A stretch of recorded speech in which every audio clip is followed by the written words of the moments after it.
Bien.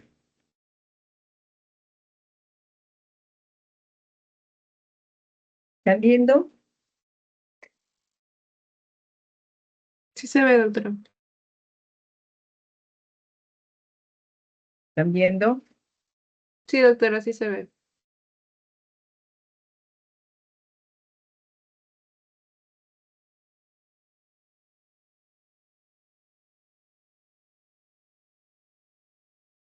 ¿Me escuchan? Sí se la escucha, doctora. También Ah, se ya, ve ok. su presentación. Ya, ok. Entonces ya están viendo, ¿no? Bien. La semana no la tomen en cuenta porque como se están adelantando los temas, ya. Bien.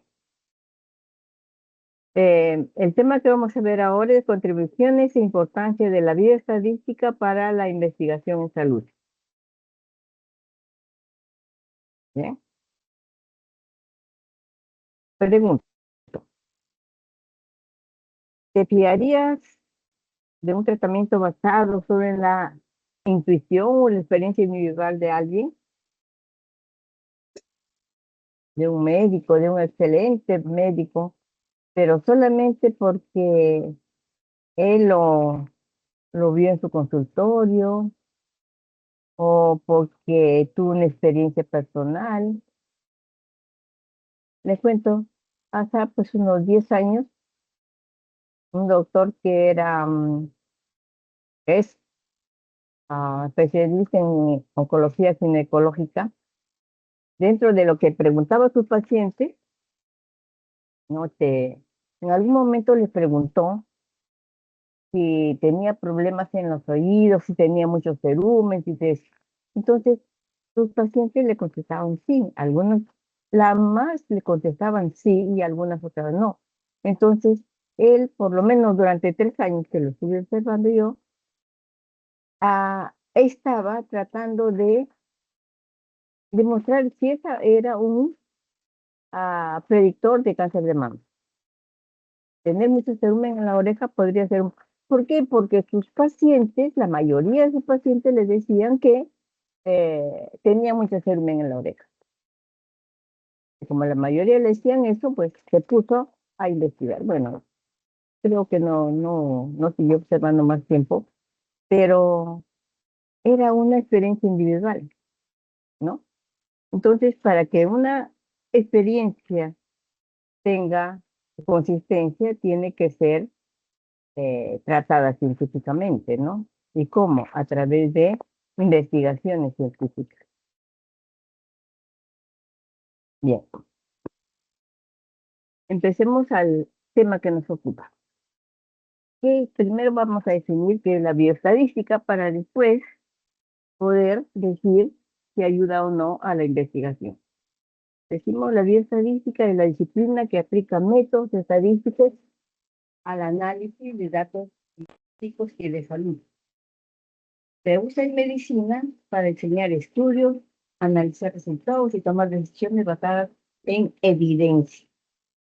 Entonces, eh, los estudios que tienen el componente bioestadístico que está eh, certificando que fue tratado estadísticamente con todas las condiciones estadísticas que vamos a ir viendo más adelante. Entonces, ¿para qué sirven? Para tomar decisiones basadas en evidencia. Y a eso es lo que tiene que llegar un estudio. Los estudios, las investigaciones no se hacen para sacar las notas, no. No se hace para tener una publicación que bueno o malo, no. En el fondo, la investigación la estamos haciendo para tomar decisiones basadas en evidencia. La bioestadística es un método objetivo, sí, racional, sí, y sobre todo es matemático. Al ser matemático es objetivo y racional, que proporciona la base teórica a través de la cual se responde a la pregunta de investigación. ¿Para qué? Para comprobar la hipótesis científica. ¿Y para qué? Para extraer conocimientos. Cuando validamos la hipótesis, extraemos conocimiento, ya sabemos la certeza o no de lo que ocurrió. Y es válido para la comprensión de los fenómenos en el campo de la medicina, la salud pública, la biología. Eso es cuando hablamos de salud. Por eso hablamos de bioestadística. Pero la estadística, ustedes bien saben, que se puede aplicar, o de hecho, se aplica en todos los campos del saber. Estos métodos científicos que acabamos de mencionar son métodos estadísticos. ¿Y el método estadístico qué permite?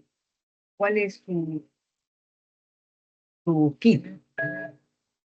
Recoger información, organizarla, resumirla en datos, como a través de los cálculos, describir esos datos, como a través del análisis estadístico, realizar inferencias, si es que las tuviéramos que hacer, analizar las muestras y establecer relaciones. ¿Para qué? Para construir modelos.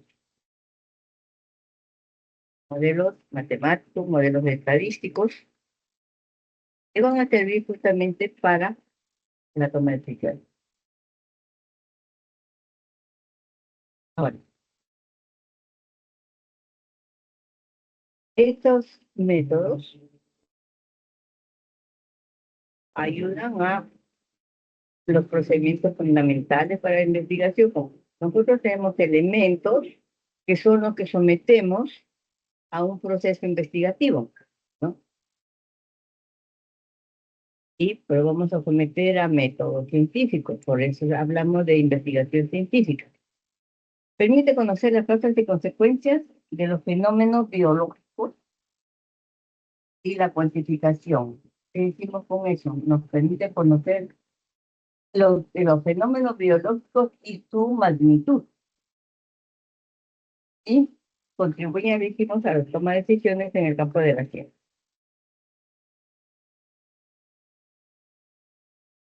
Ahora, las ciencias médicas, o biomédicas, si queremos llamarle, han tenido un gran auge cuando se empezó a aplicar la bioestadística de manera más consistente, porque ya no era solamente contar casos, ya no era solamente sacar porcentajes de casos. Cuando ahí se empiezan a confrontar situaciones, ¿no? Ahí empieza la estadística, ¿no? Cuando estamos contrastando hipótesis, ¿qué estamos haciendo? ¿A través de qué lo hacemos? A través de la estadística.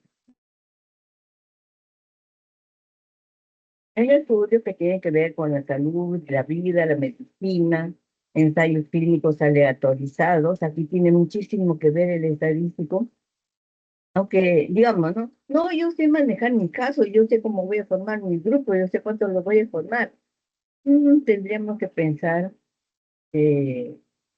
cuánto más nos ayudaría el estadístico, ¿no?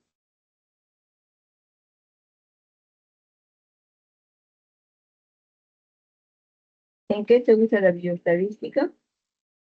Tenemos estadística de las poblaciones, estadísticas demográficas, las estadísticas vitales, que son los hechos biológicos, las que el Ministerio de Salud en el Perú es el que se ocupa de las estadísticas vitales, de decirnos cuántas personas nacieron, qué pasó con ellas en su vida, se enfermaron, de qué se enfermaron, cuándo se enfermaron, de qué edades se enfermaron, de qué sexo se enfermaron más, ¿no? y de las defunciones. ¿Cuántas defunciones tuvieron?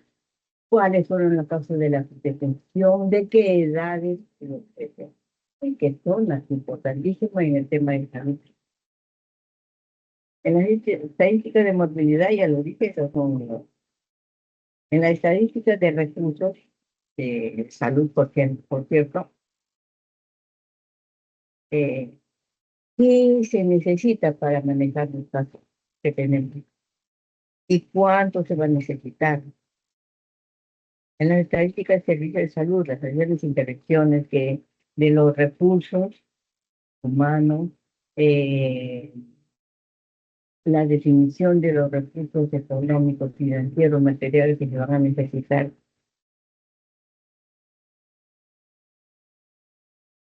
Bien.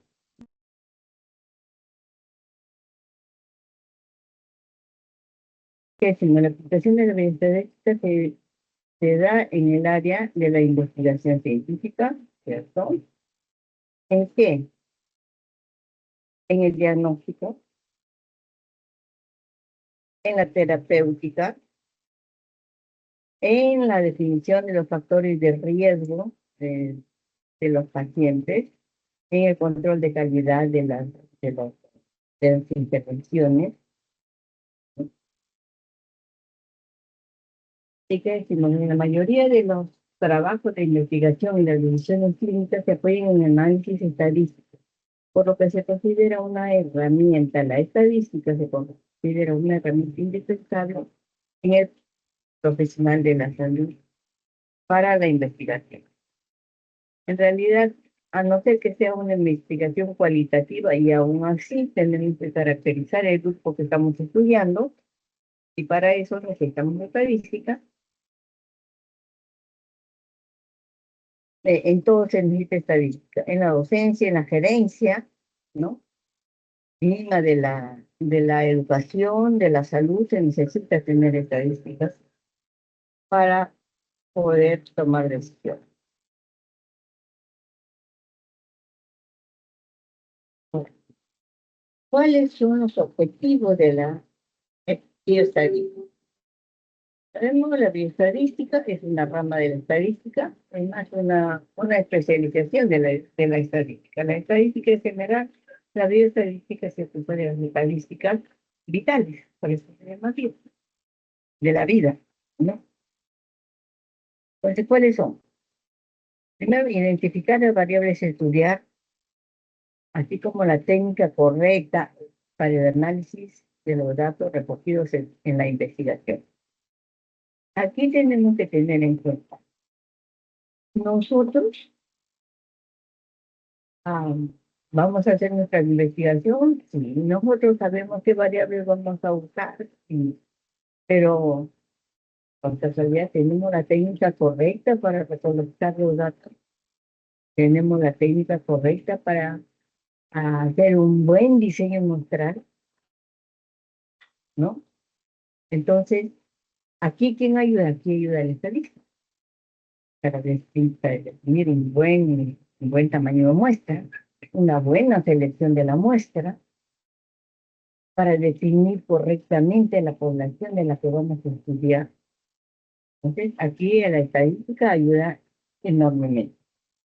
La aplicación de los métodos estadísticos para llegar a conclusiones satisfactorias. Eh, nosotros hacemos la investigación, sí, claro, pero ¿quién nos ayuda a hacer el análisis correcto? ¿Podemos hacer el análisis? Sí, claro, pero ¿qué técnicas correctas podemos usar? ¿Cómo vamos a seleccionar, por ejemplo, la prueba de hipótesis ad hoc para un trabajo que estamos haciendo? Eso lo hace el estadista. La evaluación de las hipótesis, la evaluación de la eficacia de los programas de salud. eh, Para empezar, un programa de salud, ¿cómo se hace? A base de estadística. Se lo propone y luego hay que medir ese programa. ¿Cómo? Con estadística. Otra cosa, por ejemplo, la detección y seguimiento de las tendencias de salud de la población. ¿Cómo se hacen las estimaciones de las tendencias de una enfermedad, por ejemplo? Nosotros lo hacemos, pero ¿en base a qué? En base a métodos estadísticos.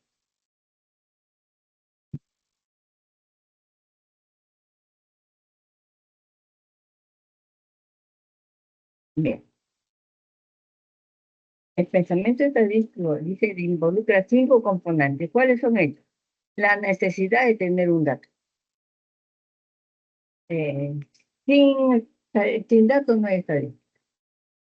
La importancia de producirlos, y no solamente la importancia de producirlos, sino de producirlos bien. Porque tengamos en cuenta una cosa, un buen diseño muestral nos permite seleccionar adecuadamente los elementos que van a ir en nuestra investigación. Y esto es importante, importantísimo, diría yo. La omnipresencia de la variabilidad. Sin variabilidad no hay estadística. Sin variabilidad no hay investigación. Porque si no tenemos variabilidad, simplemente tenemos una constante. Sobre una constante no podemos investigar. La medición y la modelación de esta variabilidad.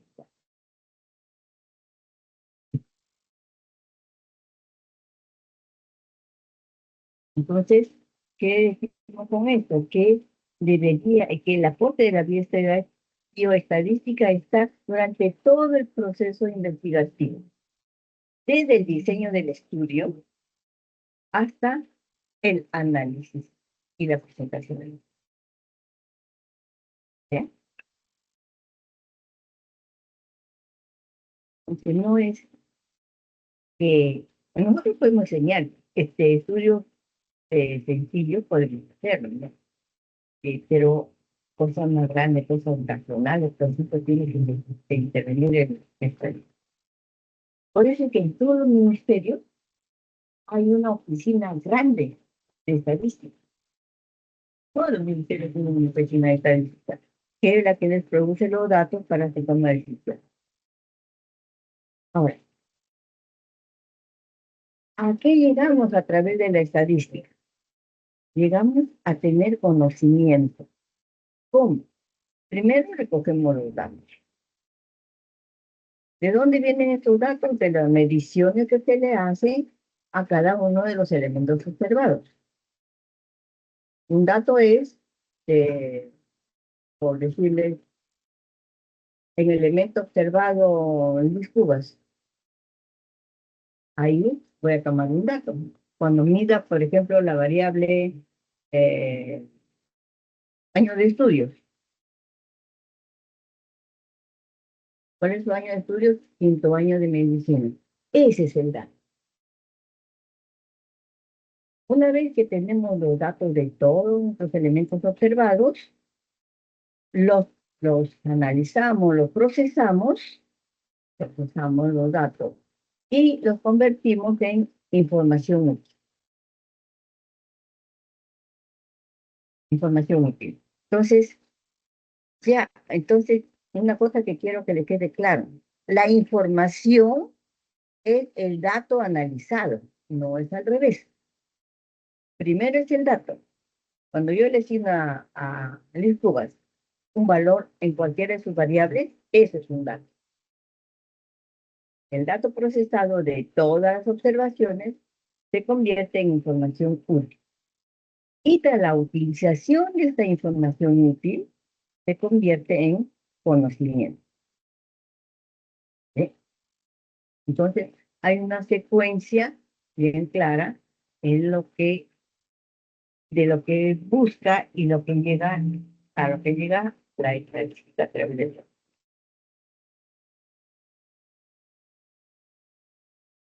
Ahora, ¿en qué se usa estadística? En la estadística, ya lo hemos dicho, en todo lo que sea salud pública, en la parte epidemiológica, importantísima la parte de la estadística, en la parte epidemiológica,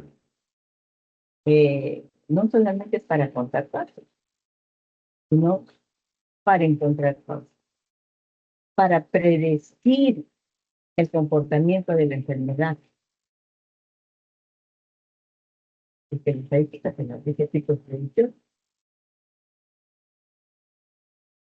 En los servicios de salud y todo para qué, para la toma de decisiones.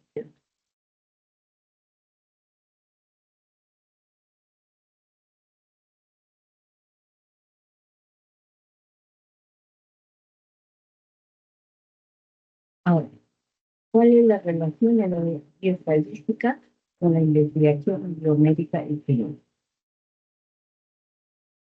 Ya lo hemos dicho también, de alguna forma, la bioestadística proporciona las herramientas para modelar los fenómenos biológicos, garantizando que la evidencia científica sea confiable y sea. Mientras tengamos un diseño de investigación adecuado, mientras tengamos un diseño muestral adecuado, mientras tengamos las herramientas y las técnicas adecuadas para procesar, analizar y llegar a conclusiones, entonces vamos a llegar a una evidencia científica útil y confiable.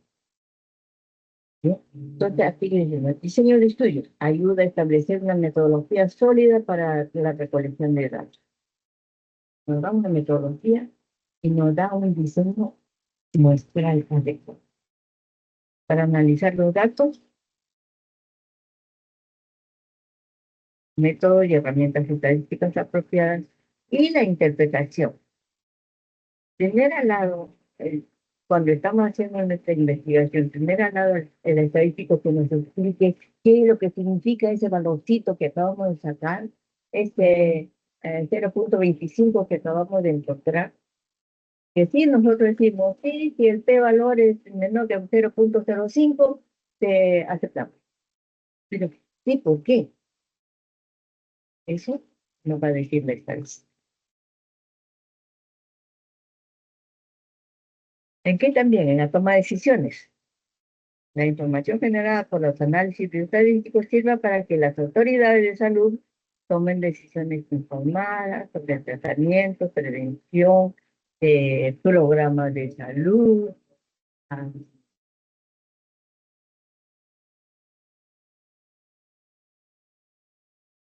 Para la evaluación de intervenciones. ¿Por qué? Porque permite medir la efectividad de los tratamientos, procedimientos tecnológicos y los aplica a lo que es la salud pública, ¿no? También en la investigación genética, para analizar conjuntos de datos genómicos. Este tema de la investigación genética está en gran auge, ¿no? Para permitirnos conocer mejor los fenómenos de salud.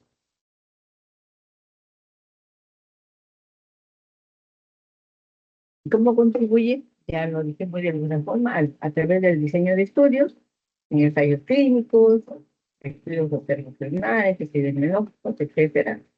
En el manejo de datos, a través del método de muestreo, reducción de sesgos. Aquí tenemos, por ejemplo, un tema que debemos tener en cuenta.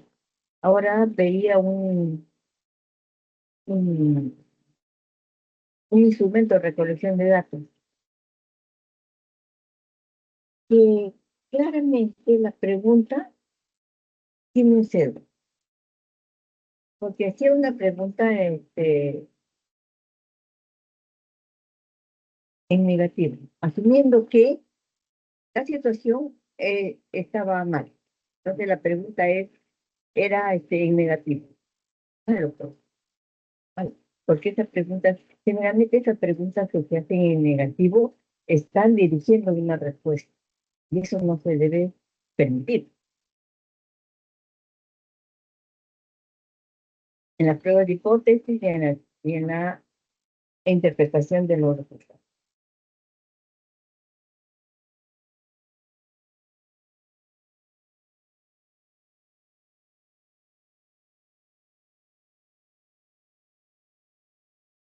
En la salud pública y prevención. Nosotros, lámina no la voy a leer, pero la voy a dejar en el perspectiva.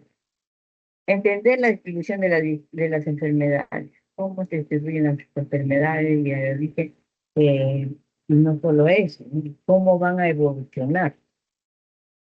De cómo se distribuye, podemos contarlo nosotros, pero el cómo va a evolucionar, eso ya está fuera de nuestra alcance. Simple. Ya tenemos que hacer un estudio estadístico más serio. Identificar y determinar lo determinante de las enfermedades, que es clave para diseñar estrategias de prevención efectiva. Para modelos predictivos, desarrolla modelos para predecir la propagación de epidemias y anticipa los brotes de enfermedades, lo que permite aplicar las respuestas en crisis de salud. Esa es una parte importante de la estadística, las proyecciones que hace. ¿Para qué también nos ayuda en la evaluación y toma de decisiones? Por ejemplo, evaluación y eficacia de las políticas de salud y los tratamientos. En este caso, analiza la efectividad de intervenciones y programas, asegurando que se basen en datos sólidos. Esto es importante, que los datos sean sólidos. Solamente si los datos son sólidos, vamos a tener respuestas sólidas. En estadística, si metemos, permítanme usar el término, como saben, si metemos basura, sacamos de su basura a la n potencia. Entonces es importante, ya saliéndome de este tema, que ustedes cuando hagan sus investigaciones, los datos que van a procesar, sepan realmente, fehacientemente que son datos válidos. ¿Eso qué significa? Que ustedes recogen sus datos y tienen que revisar sus encuestas, que sus encuestas cumplan con las condiciones del dato estadístico. ¿Cuáles son? Que sean veraces, que sean consistentes, que esté el formulario lleno, la encuesta o el instrumento en general lleno, porque pasa que un elemento de observación, pues no tiene, te deja la mitad de la encuesta vacía. Entonces, esa encuesta va a entrar a tu trabajo. No puedes. Puedes aceptar que alguien no supo qué responder, en fin, y te deja un ignorado por ahí, o dos ignorados en otra variable, pero no puedes tener pues, un elemento con media encuesta sin llenar. Entonces, esa encuesta no la pueden hacer. De eso ustedes tienen que estar muy conscientes de lo que están metiendo. Y revisar, como les decía, la competencia de los datos. Y eso significa hacerle una buena crítica a su instrumento de recolección de datos. Una vez que recolectaron el dato, revisen. Y la que no está bien, la desechan. Por eso ustedes cuando hacen su muestra, la, la fórmula les va a dar el tamaño óptimo, pero mínimo. Ustedes a esa muestra no le pueden bajar uno. Pero ustedes deberían de considerar por lo menos 5% más. ¿Por qué? Porque van a tener esa merma de formularios que no están llenos, formularios que están muy mal llenados, que les van a Entonces, las inconsistencias. Eso es fácil de detectar. Y tendrían ustedes que evaluar si van a meter un elemento con datos inconsistentes. ¿Les va a convenir? No creo. Por eso, a tener 5% más no la va a ser mala su muestra, pero sí le va a permitir a ustedes tener las suficientes observaciones para poder trabajar. También que nos ayuda en el desarrollo de vacunas y medicamentos a través de diseño y ensayos clínicos para la optimización de recursos sanitarios en la gestión de servicios y la atención al paciente. Importante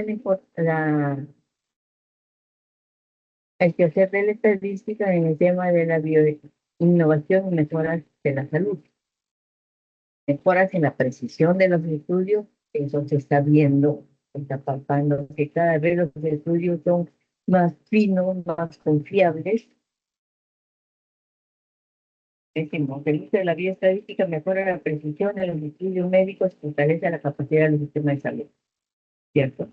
Mientras más consistentes sean los datos que tiene, mejor van a ser sus decisiones. Y teniendo datos consistentes y herramientas adecuadas, lógicamente, los resultados van a ser válidos.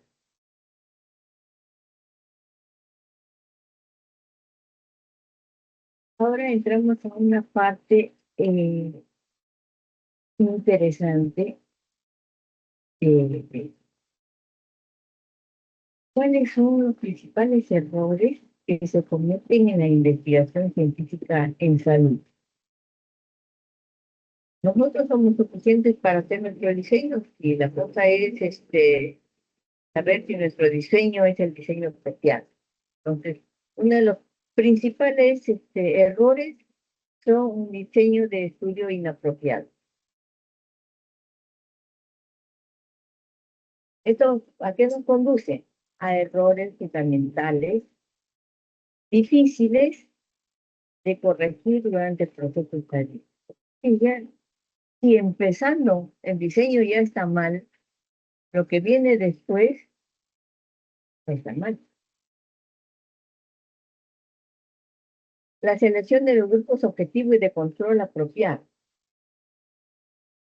Entonces, no sabemos que vamos a tener una muestra de casos, una muestra de controles, pero ¿cómo lo vamos a aleatorizar?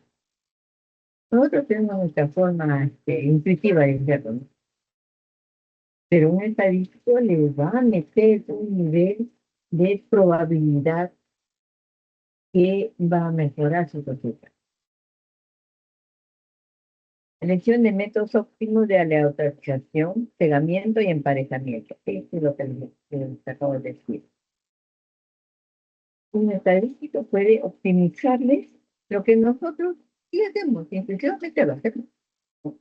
Pero tenemos el apoyo de un estadístico, vamos a estar seguros que eso es científico. Esa aleatorización es científica. Ese emparejamiento es científico. Y eso ayuda. La elección de modelos para medir la eficacia clínica en ensayos controlados aleatorios.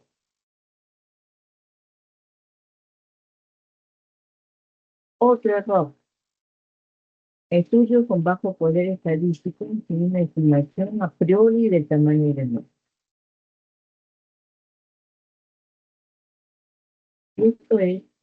Esto es algo que lo tenemos muy manoseado. El tamaño de muestra. Y claro, he escuchado, decir, tamaño de muestra es el 10% de tu población. Error. Error graso. Ni el 10%, ni el 20%, ni el 50%. El tamaño de muestra es lo que se obtiene a través de una fórmula. Usted la conoce, he visto por ahí que lo conoce. Pero la cosa es tener la conciencia de que así es. Y tener la conciencia de que la muestra que me salió allí es la que tengo que elegir. Si yo aleatorizo, tengo que mantener eso. Tengo que respetar lo que ella misma dice. Voy a elegir de esta forma. Mi método, de selección me dice, vamos a hacerlo así, vas a seleccionar de tal, tal, tal, tal, tal. Y así lo tengo que hacer. Eso es lo científico. Ahora, ¿de qué depende el tamaño de la muestra? Del error aceptable, de la confianza de los resultados. Por eso yo digo, voy a tener una muestra que, pero sí de empate, ¿no? Con 95% de confianza. ¿Pero qué es eso? ¿Qué significa 95% de confianza? ¿Alguien me puede decir qué significa 95% de confianza?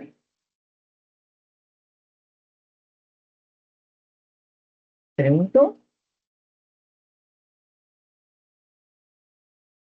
¿Alguien me puede decir qué significa que mi muestra va a tener 95% de confianza? Claudia Milagro Soto, Cerón, Cerón, Claudia Milagros, ¿se puede decir? ¿Estás en aula, Claudia? Parece que no está, ¿no? Pregunto, ¿cuántos de estos? ¿12? ¿12? Bueno, ¿qué significa 95% confianza? Es la confianza en los resultados. Yo confío que con esta muestra mis resultados van a estar dentro de este rango. Eso quiere decir. Y la variabilidad estimada. Ahora, esta variabilidad va a depender de si estamos tratando de una muestra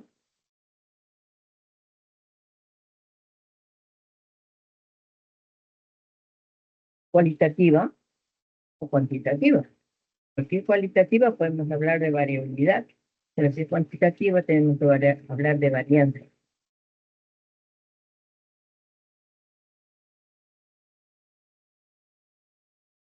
Esto ya lo dije en los grandotes. Otro problema es el problema de los valores faltantes. Es decir, tienen que revisar para que no hayan valores faltantes. Dice, los valores perdidos son un problema serio en el proceso investigativo. Reducen el poder total del estudio, lógico, si no está toda la muestra, si no están los datos de la muestra, pues entonces no vamos a tener buenos valores. Produce sesgos, lógicamente.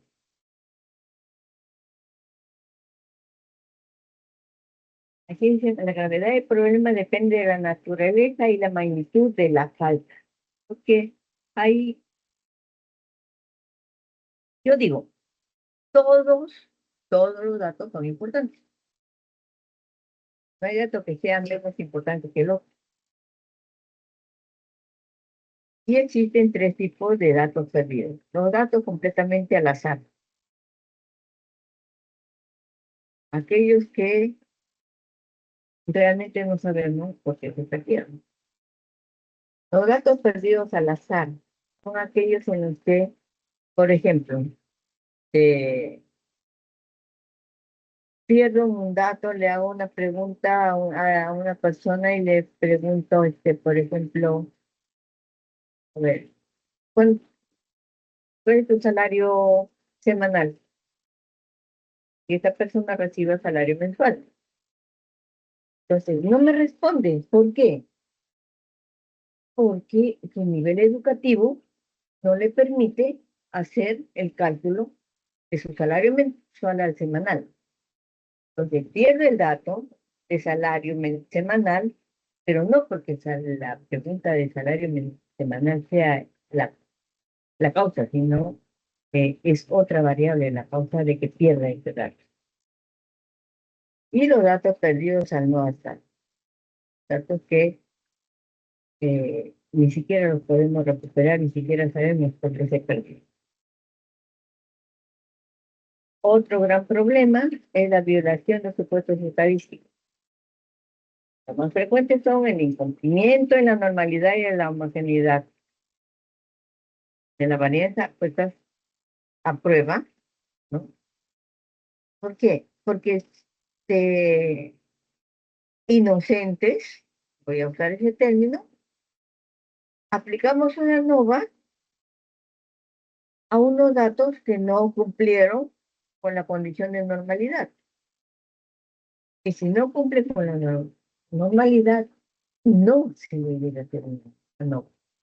Pero como no sabemos, hacemos normal. Entonces, por eso necesitamos un estadístico que esté allí haciéndonos la prueba de normalidad y diciéndonos vas a hacer esto o lo otro, esta prueba o la otra, ¿no?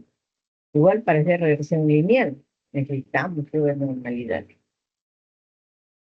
La selección inadecuada de la prueba estadística.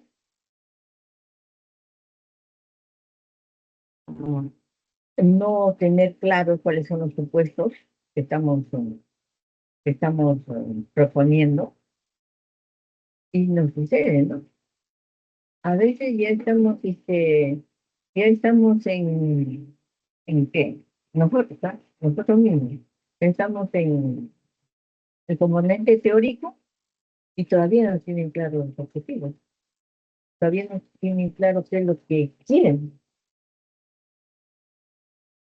Entonces, esas cosas hay que tenerlas claras.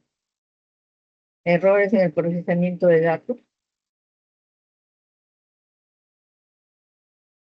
la incorrecta interpretación de los resultados. Y por cierto, si tenemos una incorrecta interpretación de los resultados, las conclusiones a las que llegamos no van a ser las correctas. Otro tema es no detectar dependencia. Esta, por ejemplo, ya es más difícil de detectarlo, porque de repente nos llama la atención. Pero esta vez este tema, a veces ni siquiera tenemos conciencia de que tiene que estar, ¿no? La falta de reconocimiento de la unidad estadística conduce a la ocultación de dependencia. No lo vemos y ni siquiera sabemos qué es. Otro problema es cuando estamos haciendo estudios de, de dependencia, manipulación de variables dependientes como independientes. Eso es más común de lo que podríamos pensar.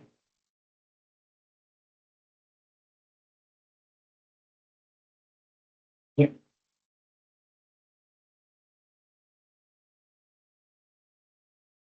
Otra cosa, el famoso p-valor.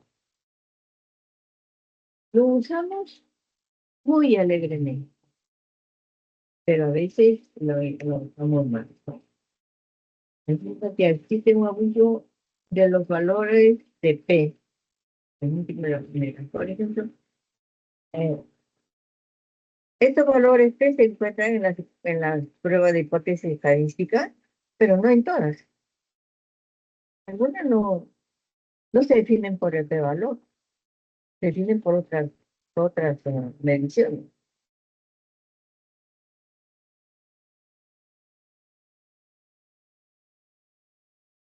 Este P-valor no proporciona información cuantitativa importante, pero se la tomamos como importante. No proporciona evidencia de la direccionalidad de una o dos polas. Este valor nos dice para qué lado va, para qué lado va la prueba. No nos dice yo para un lado, yo para otro lado, si es de izquierda, si es de derecha, ¿no? Pero la tomamos nomás. Este valor tanto, y ya. Aquí lo que estaba diciendo hace un momento, un valor muy pequeño no representa necesariamente una gran diferencia o oscilación entre dos variables. Es que este valor no es el único valor que dice. En una correlación tenemos dos valores para observar, el p-valor y el valor de la correlación. Sí.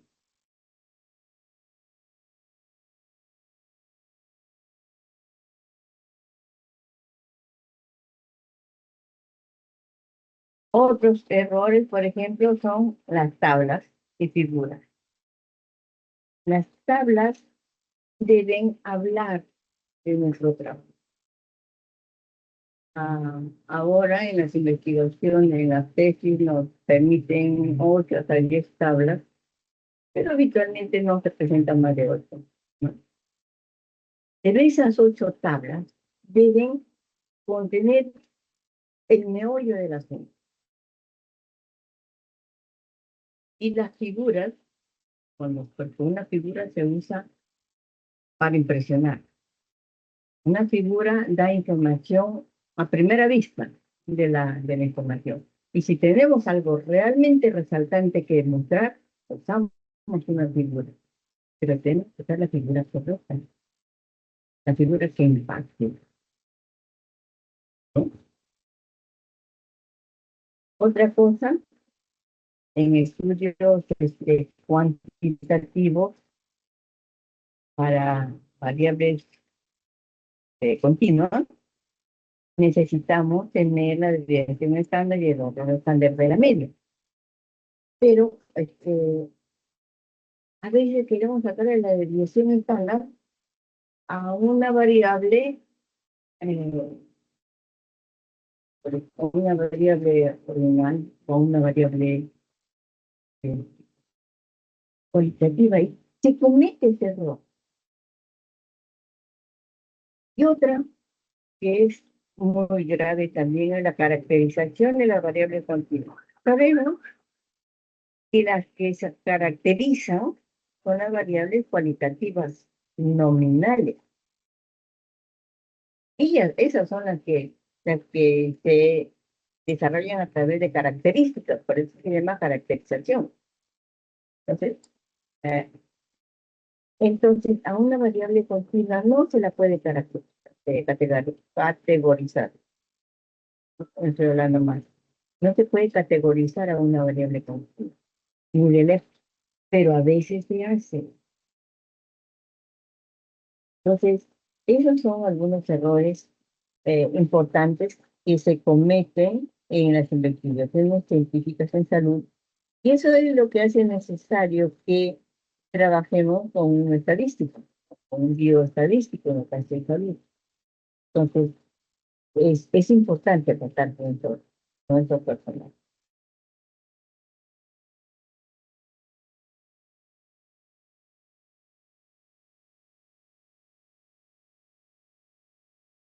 Pero decimos, ahora, ¿cuál es la importancia? ¿A dónde llega la importancia de tener un bioestadístico en las investigaciones? En el ámbito de las revistas científicas biomédicas, la bioestadística es un componente esencial.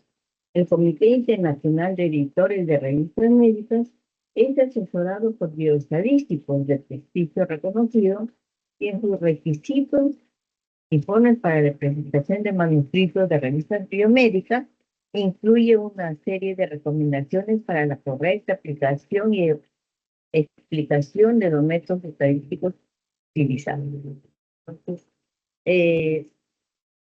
hay bioestadísticos aquí ¿no?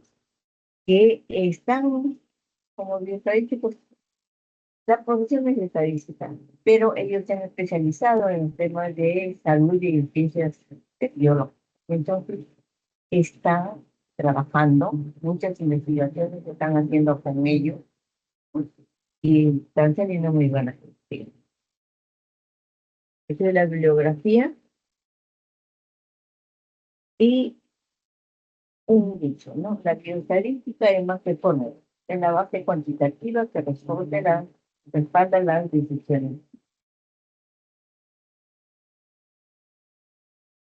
Bien, joven.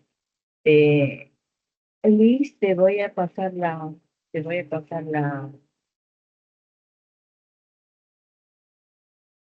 El PPT, la anterior no te la pasé, ¿no? ¿Listo?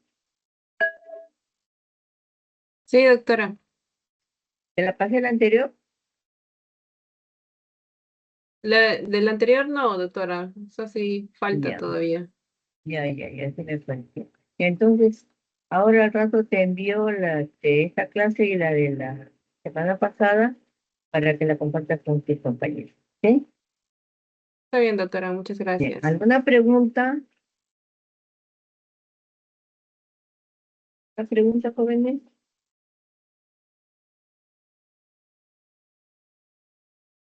Parece no hay preguntas, doctora. Parece que no hay preguntas. Bueno, ay, ¿cómo respondo?